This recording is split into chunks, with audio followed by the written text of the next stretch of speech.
Hello everyone.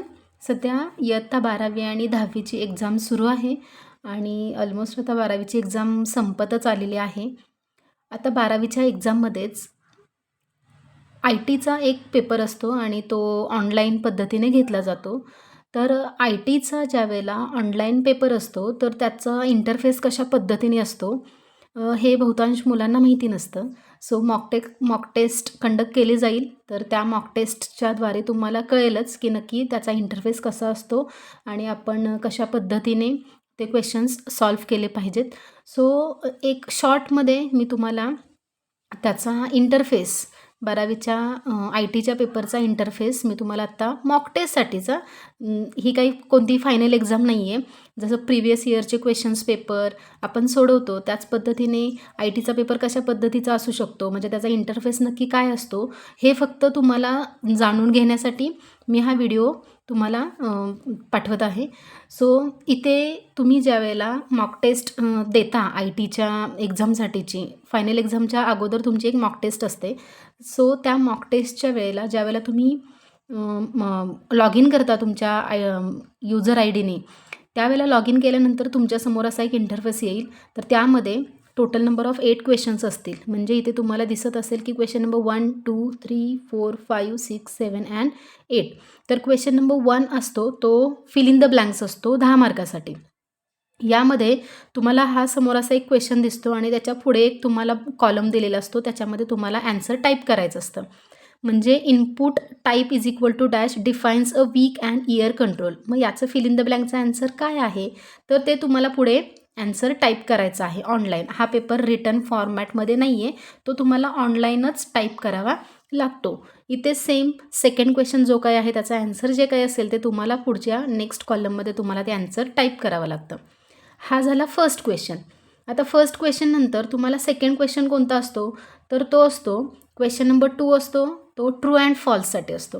आणि त्यामध्ये तुम्हाला असा एक क्वेश्चन दिलेला असतो आणि त्याच्यासमोर ॲन्सरमध्ये ट्रू ऑर फॉल्स असे 2 ऑप्शन्स दिसत आहेत. तर यामध्ये तुमचं नक्की ॲन्सर कोणता आहे. ट्रू असेल तर तुम्हाला हा चेकबॉक्स जो आहे तो क्लिक करावा लागतो आणि जर फॉल्स असेल तर तो सेकंड ऑप्शन तुम्हाला माऊसनी क्लिक करावा लागेल. सेकंड क्वेश्चन काय असतो, ट्रू फॉल्स. फर्स्ट क्वेश्चन असतो fill in the blanks. Second question आहे ट्रू फॉल्स. आणि या पद्धतीने तुम्हाला या ॲन्सर या कॉलममध्ये प्रत्येकी ट्रू फॉल्स असे ऑप्शन्स दिसतील आणि जो काही कोणता करेक्ट ऑप्शन आहे तो तुम्हाला ॲज अ ॲन्सर म्हणून फक्त टिक करायचा आहे. Second question. थर्ड क्वेश्चन काय आहे, तर single choose the correct option. म्हणजे मल्टिपल चॉईस क्वेश्चनमध्ये MCQमध्ये पहिला क्वेश्चन नंबर 3 असतो, तो फक्त सिंगल ॲन्सर तुम्हाला सिलेक्ट करायचं असतं. म्हणजे काय, CAD स्टँड्स फॉर. म्हणजे काय, तर CAD stands for computer added design. So इथे हा जो ऑप्शन आहे तिथे मी हा ऑप्शन सिलेक्ट केलेला आहे. अशा पद्धतीने तुम्हाला एक क्वेश्चन आणि त्याला 4 ऑप्शन्स असा क्वेश्चन फॉर्मॅट दिसेल. तर क्वेश्चन नंबर 3 आहे तो तुम्हाला फक्त सिंगल ॲन्सर सिलेक्ट करायचा आहे, तोही 10 मार्कासाठी असेल. आले लक्षात. क्वेश्चन नंबर 2 तर आपण ऑलरेडी पाहिलेला आहे. क्वेश्चन नंबर 2 सुद्धा 10 मार्क्ससाठी आहे. क्वेश्चन नंबर 3 सुद्धा 10 मार्क्ससाठी आहे. त्याच्यानंतर मेन महत्त्वाची गोष्ट सांगायची राहिली ती म्हणजे की तुम्ही ज्या वेळेला ॲन्सर सिलेक्ट कराल, सगळे ॲन्सर्स इथले सिलेक्ट करून झाल्यानंतर इथे सबमिट नावाचा ऑप्शन आहे. म्हणजे तुम्ही जरी क्वेश्चन नंबर 2 किंवा 1, आता हा क्वेश्चन नंबर 1 आहे, सगळे ॲन्सर्स लिहून झाल्यानंतर तुम्हाला या सबमिट ऑप्शनवरती क्लिक करायचं आहे. त्याच्यानंतर ज्यावेळेला तुम्ही सबमिट कराल ॲन्सर त्यावेळेला नेक्स्ट क्वेश्चन नंबर 2 व्हिजिबल होईल तुमच्या स्क्रीनवरती. आणि त्याच्यानंतर तुम्हाला क्वेश्चन नंबर 2चे ट्रू फॉल्स जे काही ॲन्सर असेल ते तुम्हाला सिलेक्ट करावं लागेल आणि त्याच्यानंतर सबमिट या ऑप्शनवरती क्लिक करावं लागेल. सेम सबमिट केल्यानंतर क्वेश्चन नंबर 3चा इंटरफेस तुमच्यासमोर येईल. त्यामध्ये सुद्धा तुम्हाला जे काही करेक्ट ॲन्सर आहे ते सिलेक्ट करून त्याच्यानंतर सगळे ॲन्सर्स हे सॉल्व्ह करून झाल्यानंतर इथे सबमिट ऑप्शन आहे. या सबमिट ऑप्शनवरती तुम्हाला काय करायचं आहे, क्लिक करायचं आहे. असं पद्धतीने क्वेश्चन नंबर 3 झाल्यानंतर क्वेश्चन नंबर 4 जो आहे तो आहे पुन्हा सिलेक्ट 2 करेक्ट ॲन्सर. मल्टिपल MCQमध्ये question number 3 single correct answer select करायचा आहे. क्वेश्चन नंबर 4मध्ये आता तुम्हाला प्रत्येकी 2-2 ॲन्सर्स सिलेक्ट करायचे आहेत. म्हणजे एक क्वेश्चन आहे आणि त्याला हे मल्टिपल चेकबॉक्सेस आहेत. तर त्याच्यामध्ये 2 ॲन्सर करेक्ट आहेत. ते 2 ऑप्शन्स कोणते ते तुम्हाला सिलेक्ट करायचे आहेत. पर क्वेश्चन 2 ऑप्शन्स. पर क्वेश्चन 2 ऑप्शन्स तुम्हाला सिलेक्ट करावं लागणार आहे. अशा पद्धतीने तुमचे हे 2 करेक्ट ॲन्सर सिलेक्ट करून झाल्यानंतर ज्या पद्धतीने आपण फर्स्ट टू थर्ड क्वेश्चनमध्ये सबमिट ऑप्शन पाहिलेला आहे, सेम या क्वेश्चन 4ला सुद्धा सबमिट ऑप्शन असेल, त्या सबमिट ऑप्शनवरती तुम्हाला क्लिक करावं लागणार आहे. त्याच्यानंतर 5th क्वेश्चन येईल तुमच्यासमोर. 5th क्वेश्चनचा सुद्धा इंटरफेस अशाच पद्धतीने आहे. यामध्ये तुम्हाला मात्र इथे 3 करेक्ट ॲन्सर सिलेक्ट करायचे आहेत. काय करायचं आहे? 3 करेक्ट ॲन्सर सिलेक्ट करायचे आहेत. यामध्ये एक क्वेश्चन असेल आणि त्या क्वेश्चनला 3 करेक्ट ऑप्शन्स आहेत, त्याला टिक करायचं आहे. सेम इथेही जो काही सेकंड क्वेश्चन आहे त्याला हे मल्टिपल ऑप्शन्स दिलेले आहेत. त्या मल्टिपल ऑप्शन्सपैकी कोणतेही 3 करेक्ट ॲन्सर्स जे काही करेक्ट असतील ते 3 चेकबॉक्स सिलेक्ट करायचे आहेत आणि त्याच्यानंतर सबमिट या ऑप्शनवरती तुम्हाला क्लिक करायचं आहे. सबमिट या ऑप्शनवरती क्लिक केल्यानंतर नेक्स्ट क्वेश्चन आहे क्वेश्चन नंबर 6. क्वेश्चन नंबर 6 जो आहे तो ॲक्च्युली मॅच द पेअर आहे. इथं माझ्यासमोर आता तुम्हाला दाखवण्यासाठी तो क्वेश्चन नाही आहे मॅच द पेअरचा, पण लक्षात ठेवा क्वेश्चन नंबर 6 आहे तो मॅच द पेअर असेल. 4 मार्काला आहे आणि करेक्ट पेअरचं तुम्हाला फक्त लेटर्स किंवा नंबर्स त्याच्यापुढे टाईप करायचे आहेत आणि सबमिट ऑप्शनवरती क्लिक करायचं आहे. 6 क्वेश्चन हा मॅच द पेअर झाल्यानंतर 7 क्वेश्चन आहे तो शॉर्ट ॲन्सर्स लिहायचे आहेत. तुम्हाला कोणतेही 5 क्वेश्चन सोडवायचे आहेत. शॉर्ट ॲन्सर्स एनी 5 10 मार्कासाठी असेल आणि इथे तुम्हाला असं एक क्वेश्चन दिलेला असेल आणि त्या क्वेश्चनच्या मध्ये काय करायचं आहे, क्वेश्चनच्या खाली तुम्हाला तो जो बॉक्स दिसतोय त्या या बॉक्समध्ये तुम्हाला ॲन्सर टाईप करायचा आहे.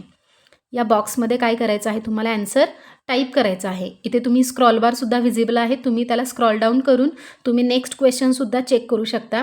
सो जो क्वेश्चन आहे suppose explain digital certificate as a security measures in e commerce, मग त्याच्यामध्ये त्याचा ॲन्सर जे काय असेल ते तुम्हाला या खाली या बॉक्समध्ये काय करायचं आहे, टाईप करायचं आहे.